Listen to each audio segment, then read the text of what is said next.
நான்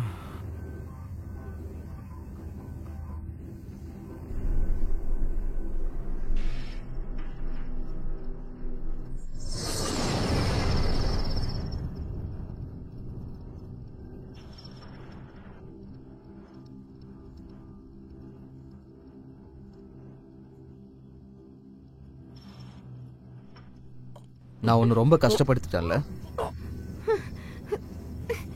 எனக்கு தெரியும் நான் உங்களை ரொம்ப கஷ்டப்படுத்திட்டேன்னு. இதை தவிர எனக்கு வேற எந்த வழியும் தெரியல. நீங்க சும்மா எங்க முன்னாடி வந்து நடிக்காதீங்க. உங்களை பத்தி எனக்கு ரொம்ப நல்லாவே தெரியும். ஒழுங்கா எங்களை அவுத்து விடுங்க. நீ என் பொண்ணு அதாவது காதலிக்காம இருந்திருந்தா உன்னை கொல்றதுக்கு ஒரு செகண்ட் கூட நான் வெயிட் பண்ணிருக்கவே மாட்டேன். இப்போ நான் வார்த்தையா மட்டும்தான் சொல்லிருக்கேன். ஆனா நீ வெயிட் பண்ண மாட்டேன். இதுக்கு மேல உங்களால என்ன பண்ண முடியும்?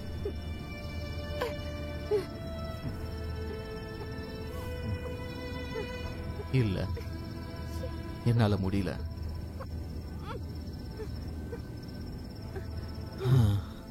என்னால முடியல. அது எதனாலும் தெரியுமா? நீ ஜோயை லவ் பண்றதுனால, அவளும் உன்னை காதலிக்கிறதுனால மட்டும்தான். எனக்கு அவ இல்லாம வேற யாருமே இல்ல. அவளுக்காக நான் என்ன வேணாலும் செய்ய தயாரா இருக்கேன். அது இல்லாம அவளுக்காக நிறைய பண்ணிட்டேன். இன்னும் உங்களுக்கு ஏதாவது பேச வேண்டியது இருக்கா?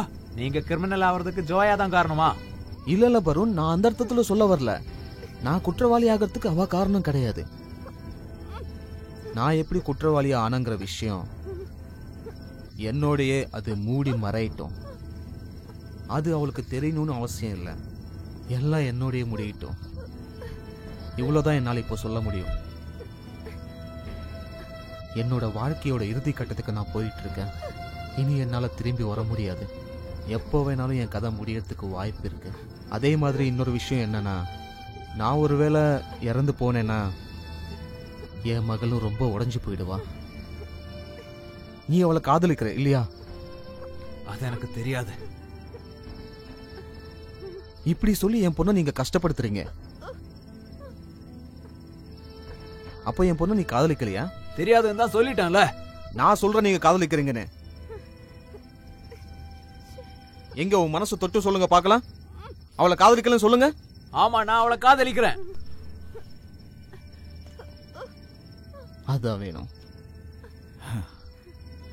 இதை கேட்கதான் நான் இவ்வளவு நேரம் காத்துக்கிட்டு இருந்தேன். தேங்க்யூ. இப்போ எனக்கு நம்பிக்கை வந்துச்சு. என் வாழ்க்கை எப்படி போனாலும் என் பொண்ணு சேஃப் ஆயிட்டான்னு. Best of luck my child.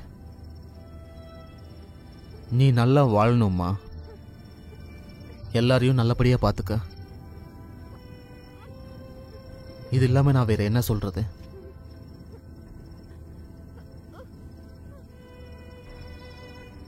நீ இன்னும் கொஞ்ச நேரம் காத்திருக்கணும். நான் போயிட்டு திரும்பி வரேன். அப்புறம் இன்னொரு விஷயம், உங்க கை கால கட்டி போட்டிருக்கேன்ல, அது இழுத்தாலே போதும், அதுவே வந்துடும்.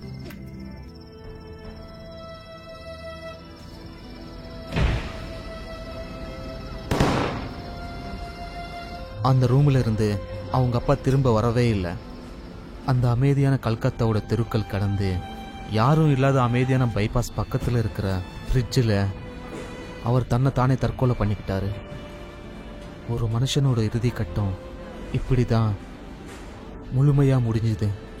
அந்த நிமிஷத்திலிருந்து அவன் தீவிரவாதியே இல்லை, அவன் கொலைக்காரனாகவும் கொள்ளக்காரனாகவும் இல்லை, அவன் மனுஷனோட கெட்ட செயல்களோட முடிவாயிட்டான். இந்த உலகத்துல அவன் அப்பான்ற ஒரு ஸ்தானத்துல மட்டும்தான் இருக்கான்.